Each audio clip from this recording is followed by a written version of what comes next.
Hello दोस्तों, हमारे YouTube channel में आपका स्वागत है। अगर आपने हमारे चैनल को अभी तक सब्सक्राइब नहीं किया है तो ज़रूर सब्सक्राइब कर लें और बेल आइकन ज़रूर दबा दें, जिससे हमारे वीडियो के नोटिफिकेशन आपको सबसे पहले मिलते रहें।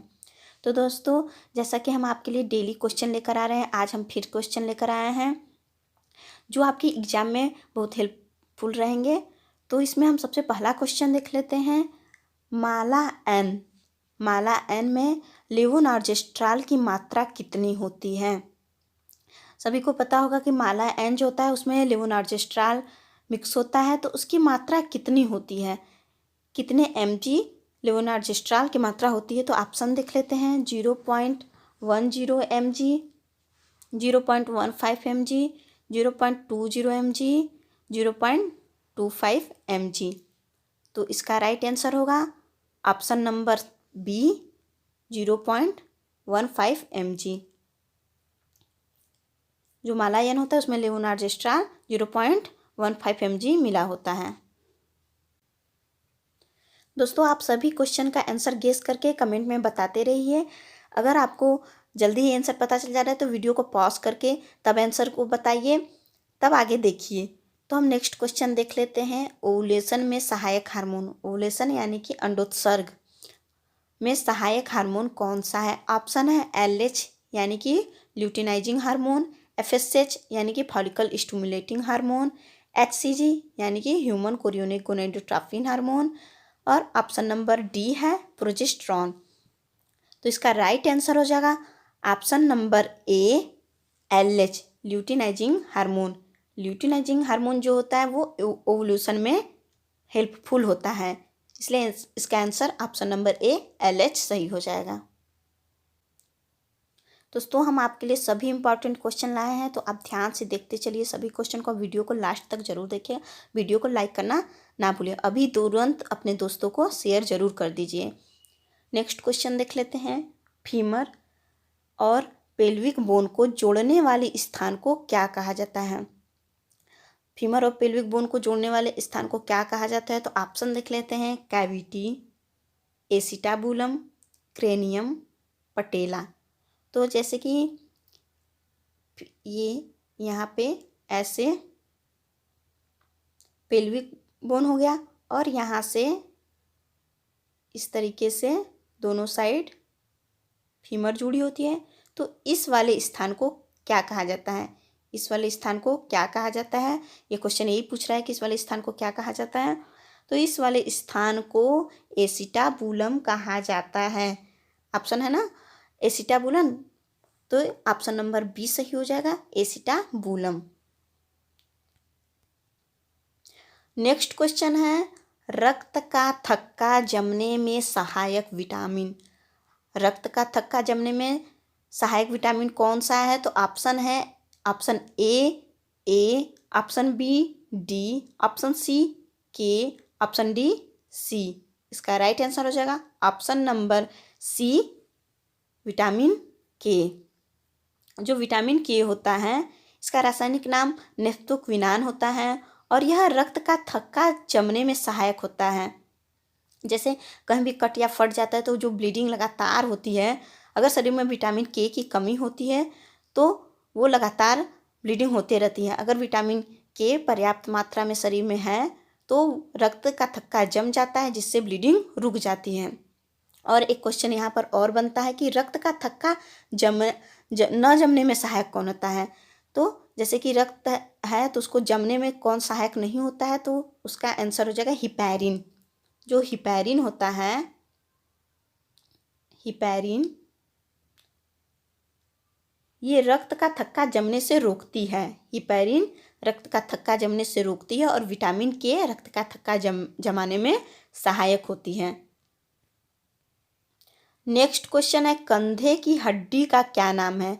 कंधे की हड्डी का क्या नाम है? ऑप्शन देख लेते हैं। ऑप्शन ए है ह्यूमरस, ऑप्शन बी है फिबुला, ऑप्शन सी है स्कैपुला, ऑप्शन डी है रेडियस।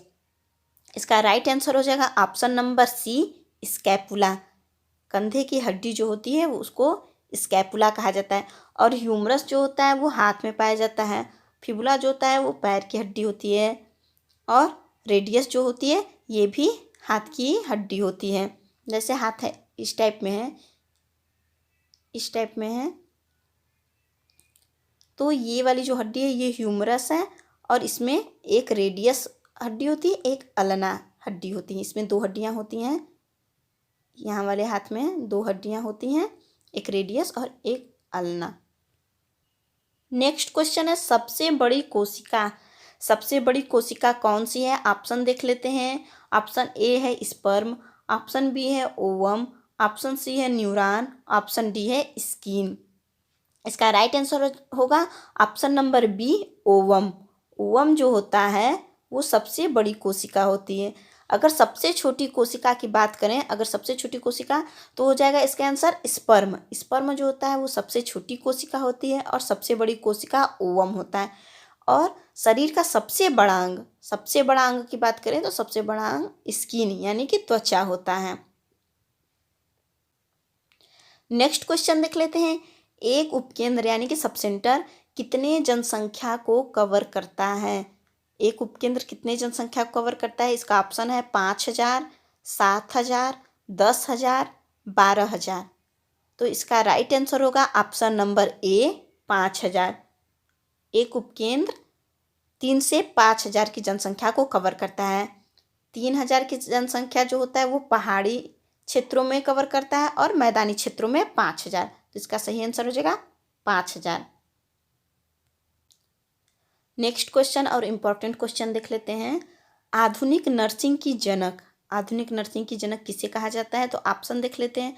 ऑप्शन ए है फ्लोरेंस नाइटिंगेल, ऑप्शन बी है फ्लोरेंस पग, ऑप्शन सी है फोस्टर जेंकिंस, ऑप्शन डी है मार्सा पी। इसका राइट आंसर हो जाएगा option number A, Florence Nightingale. अगर यहाँ पे आधुनिक नर्सिंग की जनक या सिर्फ नर्सिंग की जनक पूछे तो उसका आंसर फ्लोरेंस नाइटिंगेल ही होगा। कभी कभी आधुनिक नर्सिंग पूछ लेने पे लोग कंफ्यूज हो जाते हैं, तो इसमें कंफ्यूजन वाली बात नहीं है। इसका हमेशा नर्सिंग की जनक राइट आंसर होगा फ्लोरेंस नाइटिंगेल। और इनका जन्म हुआ था 12 मई को, इसलिए नर्सिंग दिवस जो होता है, वर्ल्ड नर्सेज डे जो मनाया जाता है वो 12 मई को ही मनाया जाता है। याद रखिएगा, ये क्वेश्चन पूछ सकता है कि वर्ल्ड नर्सेज डे कब मनाया जाता है, तो 12 मई को मनाया जाता है। नेक्स्ट क्वेश्चन है गर्भावस्था में कम से कम कितनी जांचें अनिवार्य हैं? गर्भावस्था यानी प्रेगनेंसी के दौरान महिला को कितनी जांचें कराना अनिवार्य है? ऑप्शन है 2, 3, 4, 5। इसका राइट आंसर हो जाएगा ऑप्शन नंबर बी, 3। गर्भावस्था में कम से कम 3 जांचें अनिवार्य हैं। और सामान्यतः कितनी जांचें कराई जाती हैं? तो वो 4 जांचें करवानी चाहिए। और कम से कम की बात करें तो अनिवार्य कितनी होती है? 3 जांचें अनिवार्य होती हैं। नेक्स्ट क्वेश्चन है यूपी के मिशन डायरेक्टर एनएचएम का क्या नाम है? यूपी के एनएचएम मिशन डायरेक्टर का क्या नाम है? तो ऑप्शन देख लेते हैं। करुणा वकाती, सोनिका, अर्पणा, सुमित्रा मोहन। तो इसका राइट आंसर हो जाएगा option number C, Arpana. Arpana ji जो हैं वो यूपी एनएचएम की मिशन डायरेक्टर हैं, इसलिए इसका right answer option number C, Arpana ji हो जाएगा। नेक्स्ट क्वेश्चन, किसी धागे को, यहाँ पे आप देख सकते हैं कि हम रीजनिंग से क्वेश्चन लेकर आए हैं आपके लिए, क्योंकि आपके एग्जाम में रीजनिंग से रिलेटेड भी क्वेश्चन आने वाले हैं। तो यहाँ पे हम रीजनिंग का क्वेश्चन लेकर आए हैं। देखिए, किसी धागे को कितनी बार काटेंगे कि वह 23 भागों में बट जाए? किसी धागे को कितनी बार काटेंगे कि वह 23 भागों में बट जाए? ऑप्शन है 21, 22, 23, 24। मान लीजिए ये धागा है, इसको हम कितनी बार कट लगाएंगे कि वह 23 भाग में बटना चाहिए? तो हम 22 बार कट लगाएंगे। इसका आंसर बी सही होगा, 22 बार कट करेंगे तो वो धागा 23 भागों में बट जाएगा। इसका right answer option number B होगा। आप इसको जरूर करके देखिएगा कि ये कैसे हो रहा है। किसी धागे को लेकर आप कट करके देखिएगा कि वो कितने भागों में बट रहा है। नेक्स्ट क्वेश्चन है दूध निर्माण में सहायक हार्मोन। तो दूध निर्माण के लिए कौन सा हार्मोन सहायक होता है? ऑप्शन देख लेते हैं। ऑप्शन ए है प्रोलैक्टिन, ऑप्शन बी है ऑक्सीटोसिन, ऑप्शन सी है एस्ट्रोजन, ऑप्शन डी है प्रोजेस्टेरॉन। इसका राइट आंसर हो जाएगा ऑप्शन नंबर ए, प्रोलैक्टिन। जो दूध निर्माण में सहायक हार्मोन है वो प्रोलैक्टिन। अगर सिक्रीशन और नियंत्रण की बात करें तो हो जाएगा इसका आंसर ऑक्सीटोसिन। ये एग्जाम में क्वेश्चन दे सकता है कि कौन सा नियंत्रण करता है और कौन सा सहायक हार्मोन होता है। तो आपको ये दोनों आंसर याद होना चाहिए कि प्रोलैक्टिन जो होता है वो निर्माण करता है और सिक्रीशन यानी कि स्राव के लिए सहायक है ऑक्सीटोसिन, और ये नियंत्रण का भी कार्य करता है।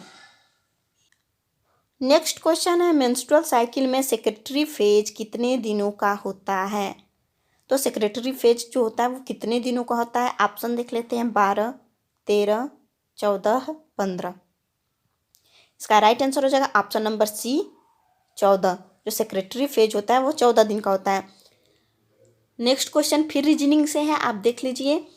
किसी कक्षा में 28 बच्चे हैं जिसमें राम का रोल नंबर आगे से 16 है और श्याम का पीछे से 10 हो, तो राम और श्याम में कितने रोल नंबर का अंतर है। तो क्वेश्चन ध्यान से पढ़िए आगे कि किसी कक्षा में 28 बच्चे हैं। तो सबसे पहले हमें 28 बच्चे ऐसे करके देख लेंगे 28 नंबर तक। 28 नंबर तक कितना हुआ 1 2 3 4 5 6 7 8 9 10 11 12 13 14 15 16 17 18 19 20 21 22 23 24 25 26 27 28। तो राम का रोल नंबर आगे से 16 है, मतलब कि 1 2 3 4 5 6 7 8 9 10 11 12 13 14 15 16। और श्याम का पीछे से कितना है 10। 1 2 3 4 5 6 7 8 9 10। तो यहाँ बीच में कितना बच रहा है, कितना, यहाँ पे हम देख लेते हैं 1 2 और 3, क्योंकि हम इसको भी लेंगे, क्योंकि अंतर की बात हो रही है तो इस वाले लाइन को भी लेंगे। तो कितना हो गया 1 2 3। तो इसका राइट आंसर हो जाएगा ऑप्शन नंबर सी 3। तो दोनों के बीच 3 रोल नंबर का अंतर है। 3 बच्चों के अंतर पे ही राम और श्याम बैठे हुए हैं। तो इसी टाइप के क्वेश्चन आपके एग्जाम में आने वाले हैं, तो आप ऐसे क्वेश्चन का प्रैक्टिस कर लीजिए, देख लीजिए। इसी टाइप के क्वेश्चन आते हैं, ज़्यादा हार्ड क्वेश्चन नहीं आते हैं। नेक्स्ट क्वेश्चन है इंडियन रेड क्रॉस की स्थापना कब हुई थी। ऑप्शन देख लेते हैं 1920, 1930, 1859, 1820। इसका राइट आंसर हो जाएगा ऑप्शन नंबर ए 1920। भारतीय रेड क्रॉस की स्थापना 1920 में हुई थी और इसका मुख्यालय कहाँ है, दिल्ली में। इसका मुख्यालय है दिल्ली में। इंडियन रेड क्रॉस की स्थापना 1920 में हुई थी, इसका मुख्यालय दिल्ली में। अगर बात करें अंतर्राष्ट्रीय रेड क्रॉस की स्थापना किस सन में हुई थी, तो उसका आंसर हो जाएगा 1859। 1859 में अंतर्राष्ट्रीय रेड क्रॉस की स्थापना हुई थी और इसको स्थापित करने वाले हेनरी डुनांट थे। उनका नाम था हेनरी डुनांट। उन्होंने ही सर्वप्रथम रेड क्रॉस की स्थापना की थी। नेक्स्ट क्वेश्चन फिर रीजनिंग से है। सीता उत्तर दिशा से 5 मीटर दक्षिण की तरफ चलती है, फिर दाएं मुड़कर 2 मीटर चलती है, फिर बाएं मुड़ जाती है। बताइए सीता किस दिशा में जा रही है। दिशा रिलेटेड क्वेश्चन जरूर एग्जाम में आते हैं। अगर रीजनिंग आ रहा है तो इससे रिलेटेड क्वेश्चन पक्का आता है। तो ऑप्शन है पूर्व, पश्चिम, उत्तर, दक्षिण। यहाँ पे हम समझ भी लेते हैं इसको कैसे। मान लीजिए कि ऐसे ये हो गया इधर पश्चिम, इस साइड हो गया पश्चिम, इधर हो गया दक्षिण, इधर हो गया पूर्व, इधर हो गया इधर उत्तर, इधर दक्षिण। तो इसमें क्या है, सीता उत्तर दिशा से 5 मीटर दक्षिण की तरफ चलती है। ये उत्तर दिशा है, यहाँ पे उत्तर दिशा है, तो यहाँ पे सीता है तो ये कितना चलती है 5 मीटर। 5 मीटर सीता 5 मीटर दक्षिण की साइड आई, 5 मीटर, ठीक। फिर दाएं मुड़कर 2 मीटर चलती है, फिर दाएं मुड़ी, ये इसका मुंह इस साइड है तो फिर दाएं 2 मीटर चली। किधर जा रही है? पश्चिम की साइड। 2 मीटर पश्चिम की साइड आई, 2 मीटर। ठीक, फिर बाएं मुड़ जाती है। फिर क्या करती है? फिर बाएं मुड़ जाती है। फिर बाएं मुड़ती है तो सीता किस दिशा में जा रही है? तो ये आप दिशा देख सकते हैं, दक्षिण दिशा। ये दक्षिण दिशा ही है। दक्षिण की दिशा में फिर यहाँ पे आप देखिए कि सबसे पहले उत्तर से दक्षिण की तरफ 5 मीटर चलती है, फिर दाएं मुड़कर 2 मीटर चलती है, फिर दाएं जब मुड़ती है तो 2 मीटर गई, फिर बाएं मुड़ जाती है। यहाँ पे देखिए बाएं मुड़ी है तो फिर किस साइड है? यहाँ पे आप देख सकते हैं दक्षिण की साइड। वो जो जा रही है सीता, वो दक्षिण की साइड जा रही है, तो इसलिए इसका राइट आंसर हो जाएगा ऑप्शन नंबर डी, दक्षिण। दक्षिण दिशा में सीता जा रही है। ऐसे क्वेश्चन हमेशा आते हैं, आप ऐसे ही बना कर देख लीजिएगा, आप सही उत्तर करके आ सकते हैं। नेक्स्ट क्वेश्चन है, प्रसव के दौरान शिशु के सिर के आकार में परिवर्तन को कहते हैं। ऑप्शन देख लेते हैं। ऑप्शन ए है क्राउनिंग, ऑप्शन बी है मोल्डिंग, ऑप्शन सी है सूचरिंग, ऑप्शन डी है एक्सटेंशन। इसका राइट आंसर हो जाएगा option number B, moulding. Labour के दौरान शिशु के सिर में जो परिवर्तन आता है, उसके सिर के आकार में जो परिवर्तन होता है डिलीवरी के टाइम, उसे ही मोल्डिंग कहा जाता है। याद रखिएगा, इंपॉर्टेंट क्वेश्चन है कि मोल्डिंग किसे कहते हैं। प्रसव के दौरान शिशु के सिर के आकार में परिवर्तन को मोल्डिंग कहा जाता है। नेक्स्ट क्वेश्चन है, जाइगोट होता है। जाइगोट कितनी कोशिका से मिलकर बना होता है? तो ऑप्शन देख लेते हैं। एक कोशिकी, द्विकोशिकी, त्रिकोशिकी, पंचकोशिकीय। इसका राइट आंसर हो जाएगा ऑप्शन नंबर बी, द्विकोशिकी। जो जाइगोट होता है वो द्विकोशिकी होता है। और अगर मोरूला की बात करें, जो मोरूला होता है, मोरूला, यह 16 कोशिकी होता है, क्योंकि यह 16 कोशिका से मिलकर बना होता है। ये भी क्वेश्चन पूछ सकता है कि मोरूला कितने कोशिका से मिलकर बना होता है, तो मोरूला 16 कोशिका से मिलकर बना होता है। जाइगोट 2 कोशिका से मिलकर बना होता है। जाइगोट किसे कहते हैं ये भी जान लेते हैं। जब फर्टिलाइजेशन के बाद जो सर्वप्रथम कोशिका का निर्माण होता है वही जाइगोट कहलाता है, इसलिए इसे द्विकोशिकी कहते हैं, क्योंकि यह स्पर्म और ओवा के संयोजन से बना होता है, इसलिए इसे द्विकोशिकी कोशिका कहा जाता है। नेक्स्ट क्वेश्चन है, फर्टिलाइजेशन यानी कि निषेचन के बाद इम्प्लांटेशन की क्रिया कब शुरू होती है? फर्टिलाइजेशन के बाद इम्प्लांटेशन की क्रिया कब शुरू होती है? ऑप्शन देख लेते हैं। ऑप्शन ए है 3 दिन, ऑप्शन बी है 4 दिन, ऑप्शन सी है 5 दिन, ऑप्शन डी है 6 दिन। इसका राइट आंसर हो जाएगा ऑप्शन नंबर डी, 6 दिन। फर्टिलाइजेशन यानी कि निषेचन जो होता है, निषेचन के बाद इम्प्लांटेशन 6वें दिन से आरंभ हो जाता है, इसलिए इसका right answer option number D, 6 दिन हो जाएगा। नेक्स्ट क्वेश्चन है, गर्भकाल कितने दिनों का होता है? गर्भकाल कितने दिनों का होता है? ऑप्शन देख लेते हैं। ऑप्शन ए है 270, ऑप्शन बी है 275, ऑप्शन सी है 280, ऑप्शन डी है 285। इसका राइट आंसर हो जाएगा ऑप्शन नंबर सी, 280। 280 दिनों का गर्भकाल होता है। एक गर्भवती स्त्री 280 दिनों तक गर्भवती रहती है। नेक्स्ट क्वेश्चन हम जीके से लेकर आए हैं, तो ये क्वेश्चन भी देख लेते हैं। कथकली कहाँ का नृत्य है? कथकली कहाँ का नृत्य है? ऑप्शन देख लेते हैं। केरल, आंध्र प्रदेश, उत्तर प्रदेश, उत्तराखंड। इसका राइट आंसर हो जाएगा option number A, Kerala. Kathakali जो होता है वो केरल का नृत्य है। और अगर कथक की बात करें, सिर्फ कथक की बात करें, तो वो उत्तर प्रदेश का नृत्य कथक है, और कथकली केरल का नृत्य है। और आंध्र प्रदेश का नृत्य कुचिपुड़ी। आंध्र प्रदेश का नृत्य कौन सा हो जाएगा? कुचिपुड़ी। याद रखिएगा, ये ऐसा क्वेश्चन जरूर आता है। दोस्तों, हमारे ये वीडियो आपको कैसा लगा हमें कमेंट के जरिए ज़रूर बताएं। वीडियो को लाइक करें, शेयर करें, चैनल को सब्सक्राइब करना ना भूलें। चैनल को सब्सक्राइब करने के बाद उसके साइड में बेल आइकन को ज़रूर प्रेस करें, जिससे हमारे वीडियो के सारे नोटिफिकेशन आप तक पहुँचते रहें। Thank you.